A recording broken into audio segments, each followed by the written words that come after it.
Students, എല്ലാവർക്കും രണ്ടാം വർഷ business സ്റ്റഡീസിൻ്റെ ക്ലാസ്സിലേക്ക് സ്വാഗതം. ഇന്ന് നമ്മൾ രണ്ടാം വർഷ ബിസിനസ് സ്റ്റഡീസിൻ്റെ 12ാമത്തെ ചാപ്റ്ററായ കൺസ്യൂമർ പ്രൊട്ടക്ഷനെ കുറിച്ചാണ് പഠിക്കാൻ പോകുന്നത്. എല്ലാവരും ബുക്കും പേനയുമായി റെഡി ആയിരിക്കുമല്ലോ. നമുക്ക് ക്ലാസ് ആരംഭിച്ചാൽ കൺസ്യൂമർ വളരെ ഫെമിലിയർ ആയിട്ടുള്ള ഒരു ടേമാണ് അല്ലേ? ഫസ്റ്റ് നമുക്ക് ആരാണ് കൺസ്യൂമർ എന്ന് ഡീറ്റെയിൽ ആയിട്ട് പഠിക്കാം.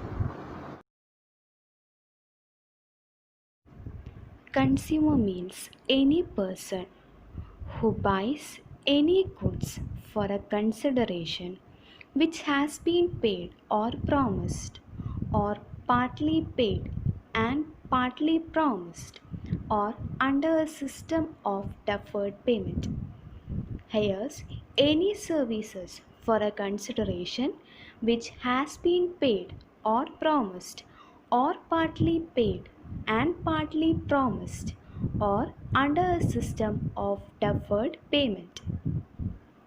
അതായത് പണം മുഴുവനായി നൽകിയോ ഇല്ലെങ്കിൽ പിന്നീട് നൽകാം എന്ന പ്രോമിസോടു കൂടിയോ ഗുഡ്സ് അല്ലെങ്കിൽ സർവീസസ് വാങ്ങുന്ന വ്യക്തികളെയാണ് കൺസ്യൂമർ എന്ന് പറയുന്നത്.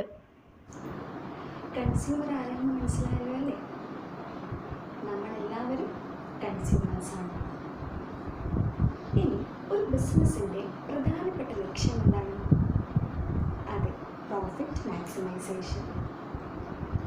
ഈ പ്രോഫിറ്റ് മാക്സിമൈസേഷൻ എന്ന ഗോൾ അറ്റൈൻ ചെയ്യണമെങ്കിൽ അവർ അവരുടെ സെയിൽസ് വോളിയം ഇൻക്രീസ് ചെയ്യണം. ഈ സെയിൽസ് വോളിയം ഇൻക്രീസ് ചെയ്യാൻ ബിസിനസ് രണ്ട് തരത്തിലുള്ള പ്രാക്ടീസസ് ഫോളോ ചെയ്യാറുണ്ട്. ഒന്ന് ഫെയർ ട്രേഡ് പ്രാക്ടീസസ്, രണ്ടാമത്തത് unfair trade practices. Fair trade practices as the word indicate രണ്ടുപേർക്കും, ദാറ്റ് ഇസ് കൺസ്യൂമേഴ്സിനും ബിസിനസ്സിനും ലോസ് ഇല്ലാത്ത രീതിയിൽ പ്രോഡക്റ്റ് പ്രൊഡ്യൂസ് ചെയ്യുകയും അത് കൺസ്യൂമേഴ്സിലേക്ക് എത്തിക്കുകയും ചെയ്യാം. രണ്ടാമത്തത് unfair trade practices, that means business profit ഉണ്ടാക്കാൻ വേണ്ടിയിട്ട് കൺസ്യൂമേഴ്സിനെ എക്സ്പ്ലോയിറ്റ് ചെയ്യാം. ഇതിലുള്ള കൺസ്യൂമേഴ്സിന് അൾട്ടിമേറ്റ്ലി ലോസ് ഉണ്ടാവും. അൺഫെയർ ട്രേഡ് പ്രാക്ടീസസിൻ്റെ ഒരു എക്സാമ്പിൾ നോക്കാം. എല്ലാവരും സ്ക്രീനിലേക്ക് ശ്രദ്ധിക്കും. നമുക്കെല്ലാവർക്കും ഇഷ്ടപ്പെട്ടൊരു ഫുഡാണല്ലേ മാഗി നൂഡിൽസ്. കുറച്ച് വർഷങ്ങൾക്ക് മുമ്പ് ഒരു ന്യൂസ് പേപ്പറിൽ വന്നൊരു ന്യൂസാണിത്. That is Maggi centre bans and Nestle recall it. അതായത് സെൻട്രൽ ഗവൺമെൻറ് മാഗി നൂഡിൽസ് ഇന്ത്യയിൽ ബാൻ ചെയ്തു. കാരണം മാഗി നൂഡിൽസിൽ ലെഡിൻ്റെ അംശം വളരെ കൂടുതലായിരുന്നു.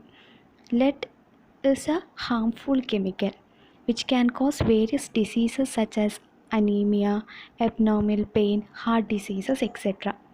ഇപ്പോൾ ഈ ലെഡിൻ്റെ കണ്ടൻറ്റ് ഒരു പ്രിസ്ക്രൈബ്ഡ് ലിമിറ്റിനും കാട്ടി കൂടുതലായിരുന്നു മാഗി നൂഡിൽസിൽ.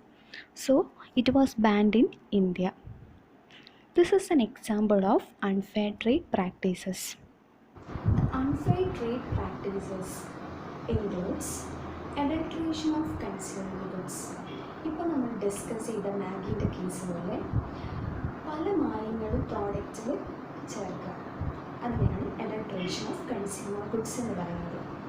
രണ്ടാമത്തത് low quality of product, that is product ഉൽപ്പാദിപ്പിക്കാൻ വേണ്ടി ഉപയോഗിക്കുന്ന റോ മെറ്റീരിയൽസിൻ്റെ ക്വാളിറ്റി വളരെ കുറഞ്ഞത് സെലക്ട് ചെയ്യുകയും അതിലൂടെ അവരുടെ കോസ്റ്റ് ഓഫ് പ്രോഡക്റ്റ് കുറയ്ക്കുക. So that ultimately they can earn a increased profit. Underweight of goods. For example, നമ്മൾ 10 രൂപയ്ക്ക് വാങ്ങുന്ന മാഗി നൂഡിൽസ് ആക്ച്വലി അവർ പാക്കേജിൽ പറയുന്നത് അത് 100 grams ആണെന്നാണ്. പക്ഷേ it's not 100 grams, it's only about 80 or 90 grams. ഇതിനെയാണ് underweight of goods എന്ന് പറയുന്നത്. Okay, and next point is false advertisement. നമ്മൾ കാണുന്ന എല്ലാ അഡ്വർടൈസ്മെൻറ്റും ആക്ച്വലി ആ പ്രോഡക്റ്റിൽ ഇല്ലാത്ത ഫീച്ചേഴ്സാണ് എക്സിബിറ്റ് ചെയ്യുന്നത്. ഫോർ എക്സാമ്പിൾ സർട്ടൻ ക്രീംസിൻ്റെ അഡ്വർടൈസ്മെൻറ്റ് ആക്ച്വലി അവർ പറയുന്നത് 10 days കൊണ്ട് നമ്മൾ ഫെയർ ആകുന്നതാണ്. ഓക്കെ, പക്ഷേ റിയാലിറ്റിയിൽ അങ്ങനെ സംഭവിക്കാറില്ല അല്ലേ? The last point is noting, that is പൂർത്തി വെക്കുക.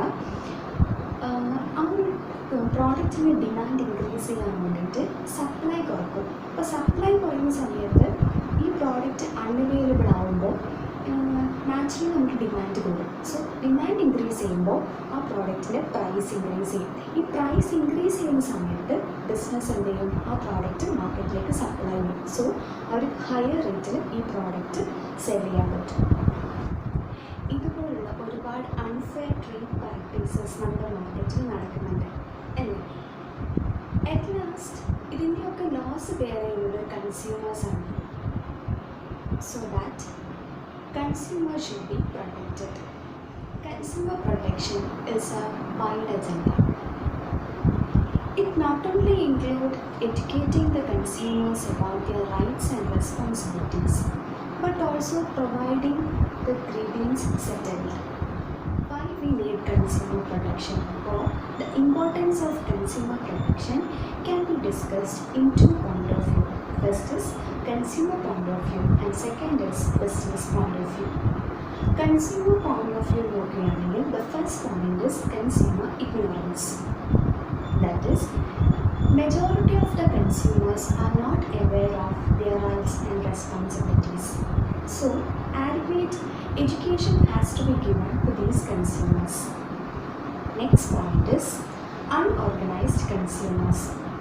For example, if നമ്മുടെ നാട്ടിൽ എന്തെങ്കിലും ഒരു ഇഷ്യൂ ഉണ്ടായി, ഒരു പെർട്ടിക്കുലർ ഇൻഡിവിജ്വൽ മാത്രം അതിനെ പ്രൊട്ടസ്റ്റ് ചെയ്യുന്നതിനേക്കാളും ഇമ്പാക്റ്റ് ഒരു ഗ്രൂപ്പ് ഓഫ് പീപ്പിൾ അതിനെ പ്രൊട്ടസ്റ്റ് ചെയ്യുമ്പോൾ ഉണ്ടാകും അല്ലേ? കൂടുതൽ മീഡിയ കവറേജ് കിട്ടും.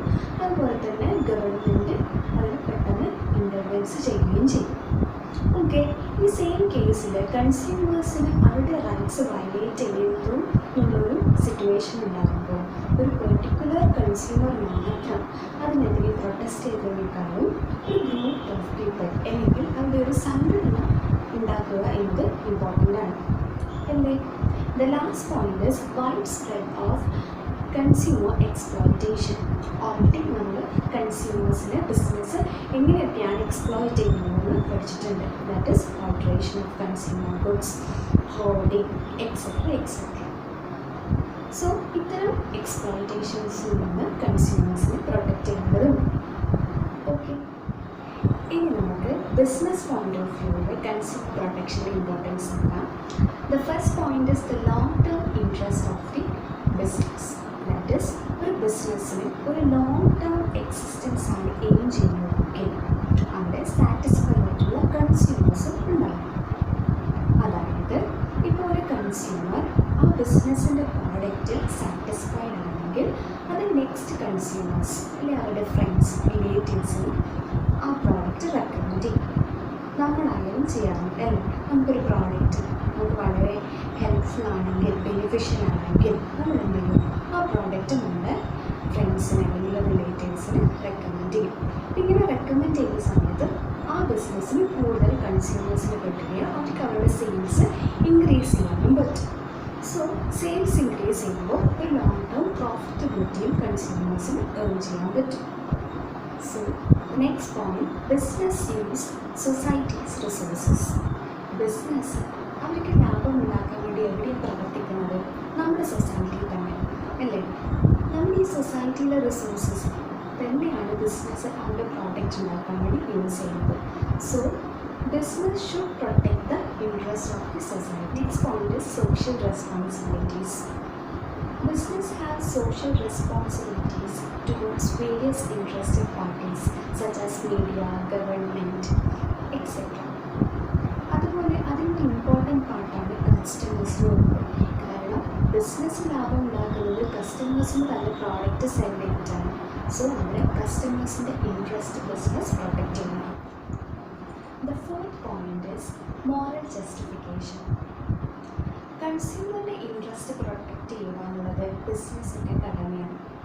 അതിനാൽ തന്നെ പൂർത്തിവെക്കൽ, തെറ്റായ അഡ്വർടൈസ്മെൻറ്റ് കൊടുക്കുക, ക്വാളിറ്റി കുറയ്ക്കുക, ഇത്തരത്തിലുള്ള അൺഫെയർ ട്രേഡ് പ്രാക്ടീസസ് ബിസിനസ് ഒഴിവാക്കേണ്ടതാണ്.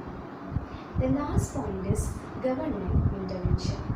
ഒരു ബിസിനസ് ഏതെങ്കിലും തരത്തിലുള്ള അൺഫെയർ ട്രേഡ് പ്രാക്ടീസസ് പെർഫോം ചെയ്യുകയാണെങ്കിൽ ഗവൺമെൻറ് നിയമ നടപടികൾ എടുക്കുന്നതായിരിക്കും. അപ്പോൾ നടപടികൾ എടുത്തു കഴിഞ്ഞാൽ ആ ബിസിനസ്സിൻ്റെ പ്രതിച്ഛായയെ അത് മോശമായ രീതിയിൽ ബാധിക്കുന്നതാണ്. അതിനാൽ തന്നെ ഒരു കൺസ്യൂമറിൻ്റെ ഇൻട്രസ്റ്റ് പ്രൊട്ടക്റ്റ് ചെയ്യുക എന്നുള്ളത് ഓരോ ബിസിനസ്സിൻ്റെയും കടമയാണ്. പോയിൻറ്റ്സ് ഒന്നുകൂടി റിവൈസ് ചെയ്യാം. The importance of consumer protection. From consumers' point of view, the points are consumer ignorance, unorganized consumers, and widespread exploitation of consumer.